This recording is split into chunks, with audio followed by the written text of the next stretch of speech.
A naszym gościem jest Yuri Felshtinsky, historyk, autor, pisarz, współautor książki Aleksandra Litwinenki Wysadzić Rosję. GRU officer Sergey SKRIPAL was poisoned in Great Britain by nerve gas a couple of days ago. This event reminded the whole world assassination of Alexander Litvinenko. Yuri Felshtinsky, co-author of Blowing Up Russia, Litvinenko's best-selling book that describes how the successor of the KGB fabricated terrorist attacks and launched a war in Chechnya, is my guest tonight. Professor Felshtinsky, welcome to TVP, welcome to Minęła 20. Thank you. Professor Felshtinsky, the assassination of Litvinenko and poisoning of Sergey SKRIPAL, do you find those two events anyhow similar?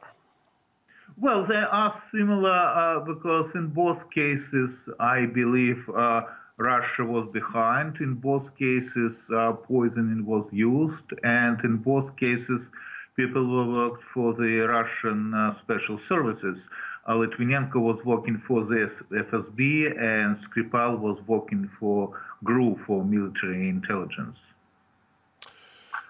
When we think about this case we may recall the assassination of Litvinenko. Of course, you were mentioning in your latest piece that was published in Ukraine, we may refer to assassination of or death of Alexander Litvinenko in London in 2012, and poisoning with deadly results of Yuri Felshtinsky in Roman Tsepov in Russia.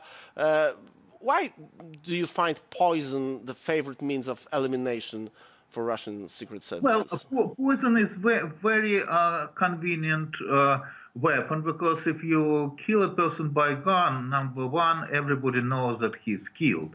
Number two, you do not have time to escape. When you use poisoning, it always creates a lot of difficulties to prove, number one, that the person was killed, and then, of course, we are going to have even more difficulties to prove that Russia was behind. In case of Litvinenko, we know everything. Let's be honest. We know everything.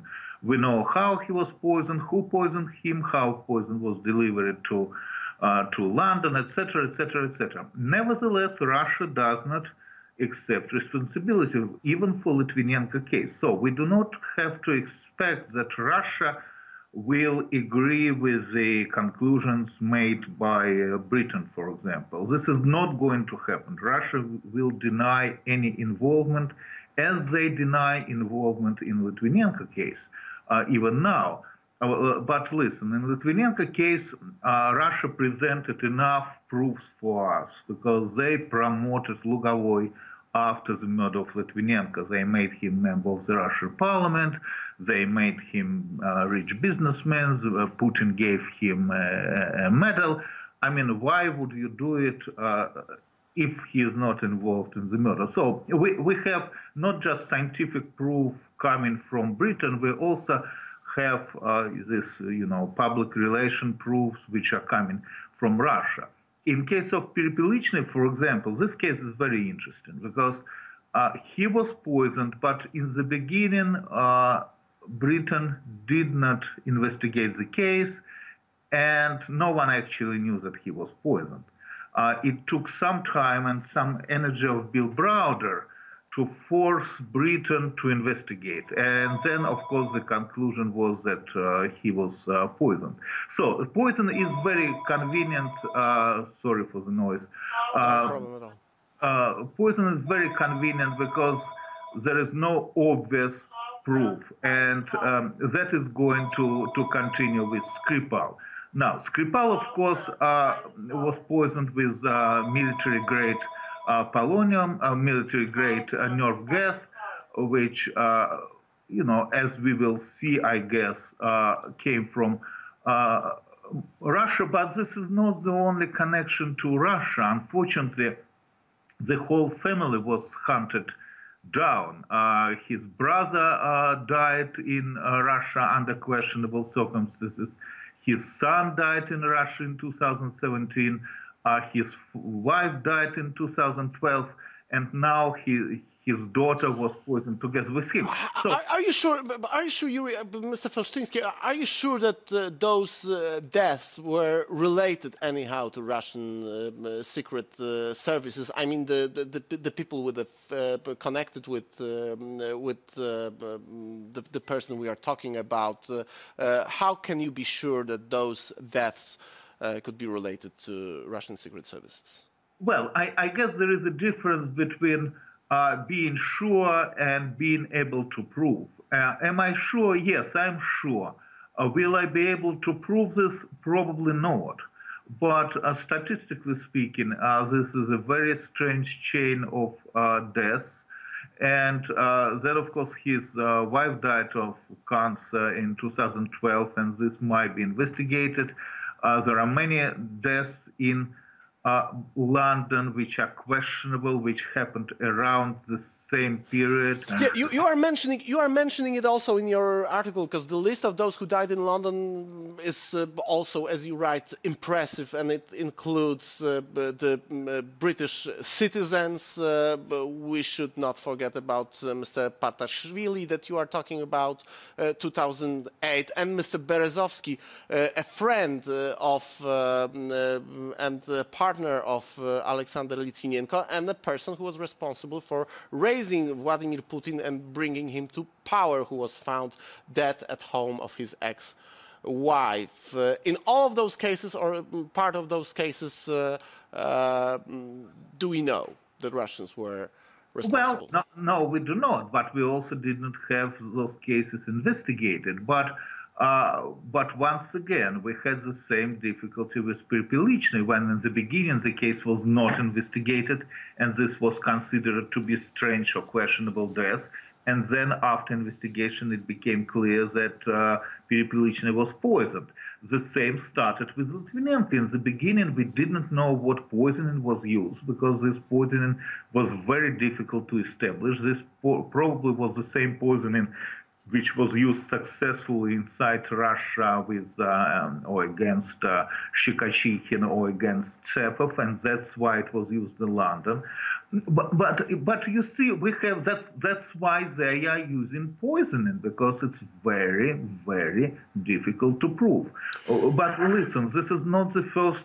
I should name you two more cases. One is probably well known to you, because this is the case of Richard Kuklinski, who is a Polish colonel who was working for the United States until '81, who defected to the United States together with his family, and then, of course, two of his sons died under, let's say, questionable circumstances. One was obviously killed in '94. No, it was, when was he killed?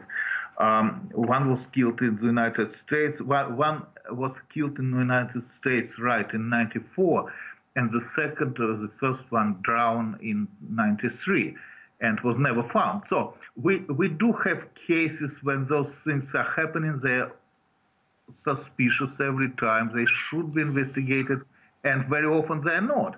There was a case of poisoning, kind of unknown case, because everybody was sitting quietly, of poisoning Oleg Gordievsky. Okay, Professor Felshtinsky, in all of those, or at least in those cases that we are discussing right now, so the case of Litvinenko and the case of Sergey SKRIPAL, we had in both of those cases Russian troops or Russian forces used, or Russian state just decided to use weapons of mass destruction on a micro scale, but still it's a nuclear or radioactive in case of Litvinenko, and chemical factor in case of Skripal. Both of those agents are very easily traceable, and they identify the source of origin. In both cases, it is Russian military or Russian military factories. Why does Russia use tools that identify them in such an obvious manner? It's not the way that the regular crime or criminal would behave.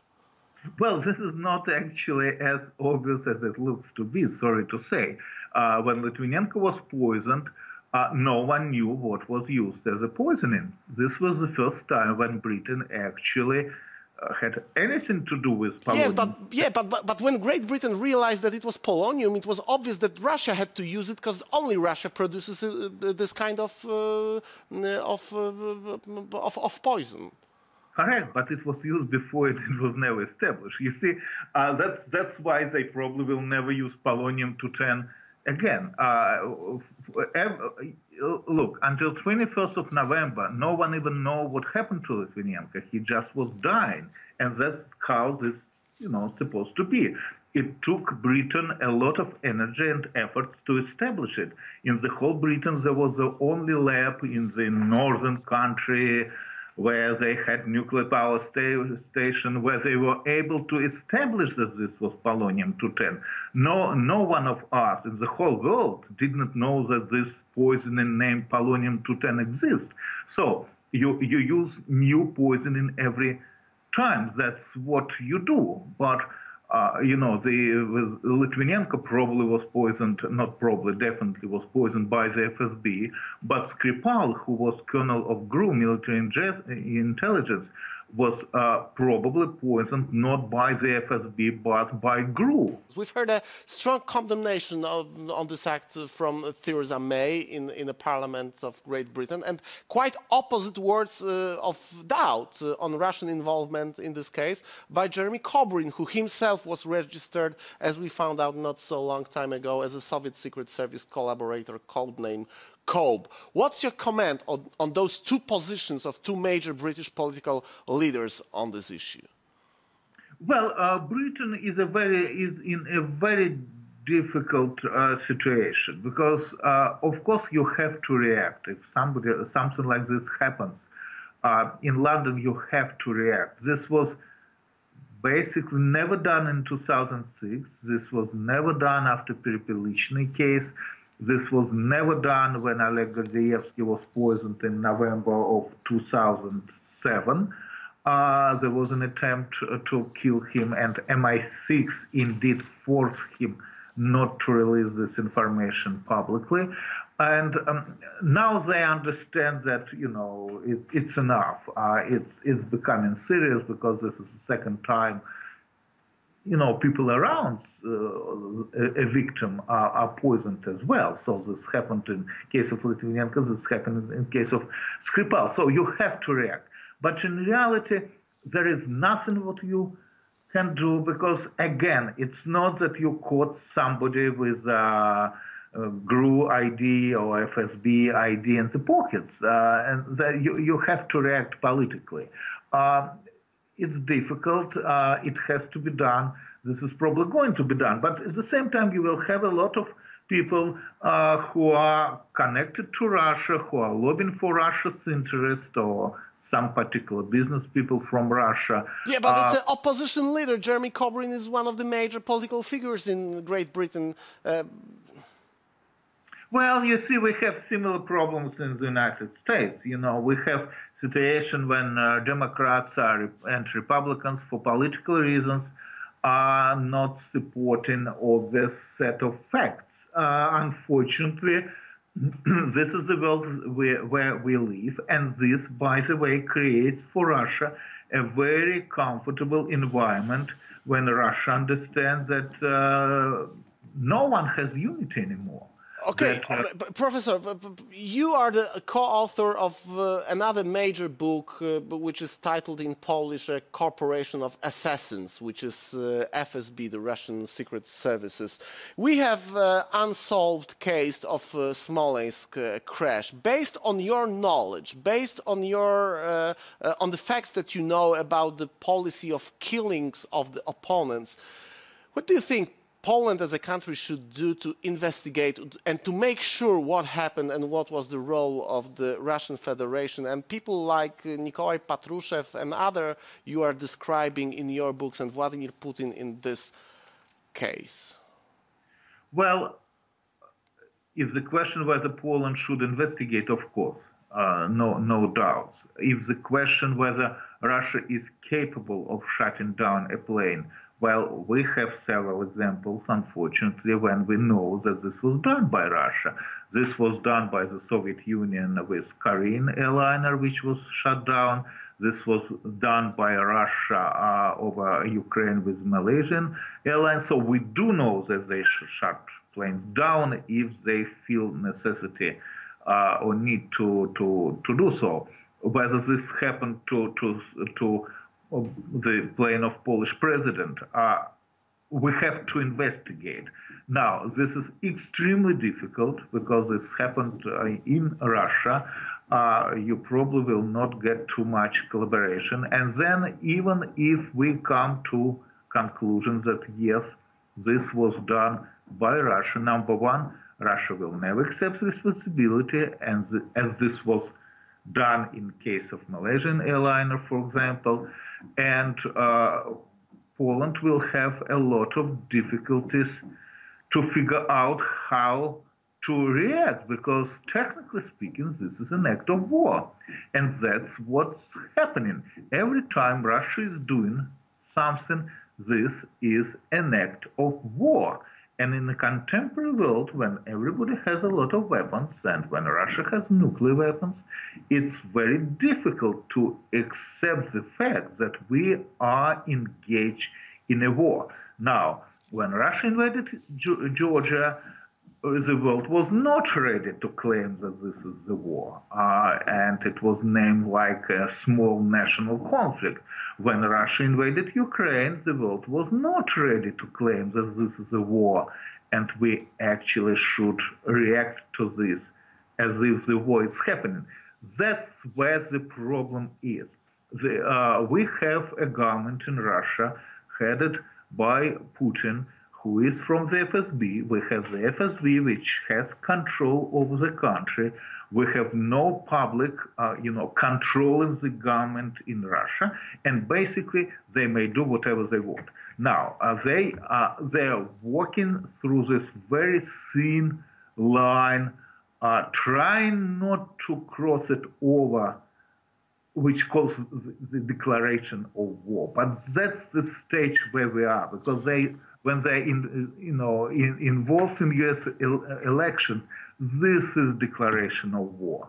When they try to organize a coup d'etat in Chernogorия, where they failed, this is declaration of war. And when we are thinking about using the weapons of mass destruction on the territory of the NATO countries and other nuclear states like Great Britain, the Western countries should finally realize the things that Professor Felshtinsky was just speaking on Minęła 20. Professor Felshtinsky, thank you very much for this conversation. See you soon, hopefully. Thank you for visit in Minęła 20. Thank you for your program.